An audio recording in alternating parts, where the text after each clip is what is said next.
दोस्तों, आइए जानते हैं फागुन मास कृष्ण पक्ष की विजया एकादशी का महात्म्य। युधिष्ठिर समय समय पर भगवान श्री कृष्ण से एकादशी के महात्म्य के बारे में पूछते रहते थे। इसी प्रकार एक बार युधिष्ठिर ने पूछा, वासुदेव, फागुन के कृष्ण पक्ष में किस नाम की एकादशी होती है?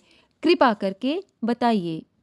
भगवान श्री कृष्ण बोले, हे युधिष्ठिर, एक बार नारद जी ने कमल के आसन पर विराजमान होने वाले ब्रह्मा जी से प्रश्न किया, सुरश्रेष्ठ, फागुन के कृष्ण पक्ष में जो विजया नाम की एकादशी होती है, कृपया उसके पुण्य का वर्णन कीजिए। ब्रह्मा जी ने कहा, नारद, सुनो, मैं एक उत्तम कथा सुनाता हूँ जो पापों का अपहरण करने वाली है। यह व्रत बहुत ही प्राचीन, पवित्र और पापनाशक है। यह विजया नाम की एकादशी राजाओं को विजय प्रदान करती है, इसमें तनिक भी संदेह नहीं है। पूर्व काल की बात है, भगवान श्री रामचंद्र जी 14 वर्षों के लिए वन में गए और वहां पंचवटी में सीता तथा लक्ष्मण के साथ रहने लगे। वहां रहते समय रावण ने चपलतावश विजयात्मा श्री राम की तपस्विनी पत्नी सीता को हर लिया। उस दुख से श्री राम व्याकुल हो उठे। उस समय सीता की खोज करते हुए वे वन में घूमने लगे। कुछ दूर जाने पर उन्हें जटायु मिले, जिनकी आयु समाप्त हो चुकी थी। इसके बाद उन्होंने वन के भीतर कबंध नामक राक्षस का वध किया। फिर सुग्रीव के साथ उनकी मित्रता हुई।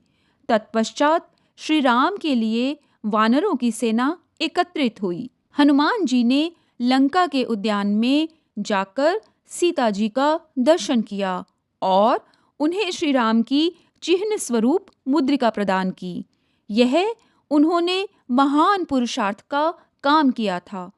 वहां से लौटकर वे श्री रामचंद्र जी से मिले और लंका का सारा समाचार उनसे निवेदन किया। हनुमान जी की बात सुनकर श्री राम ने सुग्रीव की अनुमति लेकर लंका को प्रस्थान करने का विचार किया और समुद्र के किनारे पहुंचकर उन्होंने लक्ष्मण से कहा, सुमित्रा नंदन, किस पुण्य से इस समुद्र को पार किया जा सकता है? यह अत्यंत अगाध और भयंकर जल जंतुओं से भरा हुआ है। मुझे ऐसा कोई उपाय नहीं दिखाई देता जिससे इसको सुगमता से पार किया जा सके। लक्ष्मण बोले, महाराज, आप ही आदिदेव और पुराण पुरुष पुरुषोत्तम हैं। आपसे क्या छिपा है? यहाँ द्वीप के भीतर बकदालभ्य नामक मुनि रहते हैं। यहाँ से आधे योजन की दूरी पर उनका आश्रम है। रघुनंदन, उन प्राचीन मुनीश्वर के पास जाकर उन्हीं से इसका उपाय पूछिए। लक्ष्मण की यह अत्यंत सुंदर बात सुनकर श्री रामचंद्र जी महामुनि बकदालभ्य से मिलने के लिए गए। वहां पहुंचकर उन्होंने मस्तक झुकाकर मुनि को प्रणाम किया। मुनि उनको देखते ही पहचान गए कि ये पुराण पुरुषोत्तम श्री राम हैं, जो किसी कारणवश मानव शरीर में अवतीर्ण हुए हैं। उनके आने से महर्षि को बड़ी प्रसन्नता हुई। उन्होंने पूछा, श्री राम, आपका कैसे यहाँ आगमन हुआ? श्री राम बोले, ब्रह्मन, आपकी कृपा से राक्षसों सहित लंका को जीतने के लिए सेना के साथ समुद्र के किनारे आया हूँ। मुने, अब जिस प्रकार समुद्र पार किया जा सके वह उपाय बताइए। मुझ पर कृपा कीजिए। बकदालभ्य ने कहा, श्री राम, फागुन के कृष्ण पक्ष में जो विजया नाम की एकादशी होती है, उसका व्रत करने से आपकी विजय होगी। निश्चय ही आप अपनी वानर सेना के साथ समुद्र को पार कर लेंगे। राजन, अब इस व्रत की फलदायक विधि सुनिए। दशमी का दिन आने पर एक कलश स्थापित करें। वह सोने, चांदी, तांबे अथवा मिट्टी का भी हो सकता है। उस कलश को जल से भरकर उसमें पल्लव डाल दें। उसके ऊपर भगवान नारायण के सुवर्णमय विग्रह की स्थापना करें। फिर एकादशी के दिन प्रातःकाल स्नान करें। कलश को पुनः स्थिरतापूर्वक स्थापित करें। माला, चंदन, सुपारी तथा नारियल आदि के द्वारा विशेष रूप से उसका पूजन करें। कलश के ऊपर सप्तधान्य और जौ रखें।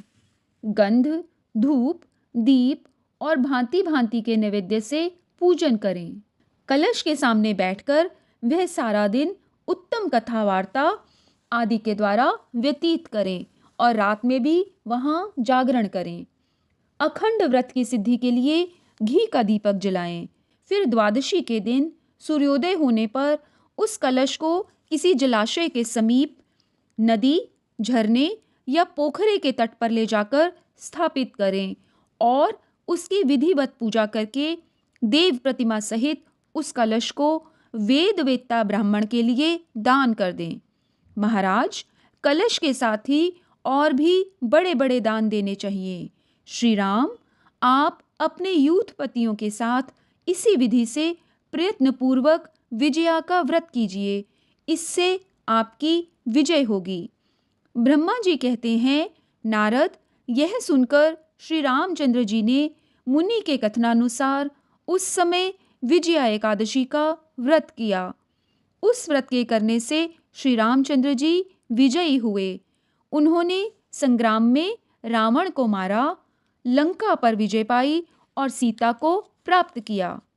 बेटा, जो मनुष्य इस विधि से व्रत करते हैं उन्हें इस लोक में विजय प्राप्त होती है और उनका परलोक भी अक्षय बना रहता है। भगवान श्री कृष्ण कहते हैं, युधिष्ठिर, इस कारण विजया का व्रत करना चाहिए। इस प्रसंग को पढ़ने और सुनने से वाजपेय यज्ञ का फल मिलता है।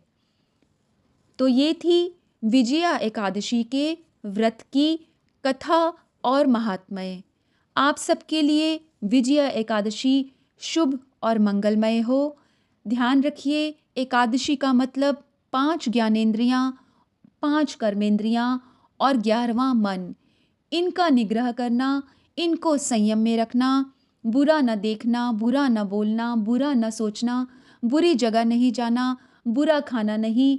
इसी तरीके से अपने ज्ञानेंद्रियों, कर्मेंद्रियों और मन को निग्रह में रख के, संयम में रख के प्रभु नाम का जप कीजिए और व्रत कीजिए। भगवान करे आपकी विजय हो, आपका शुभ हो। ओम नमो भगवते वासुदेवाय।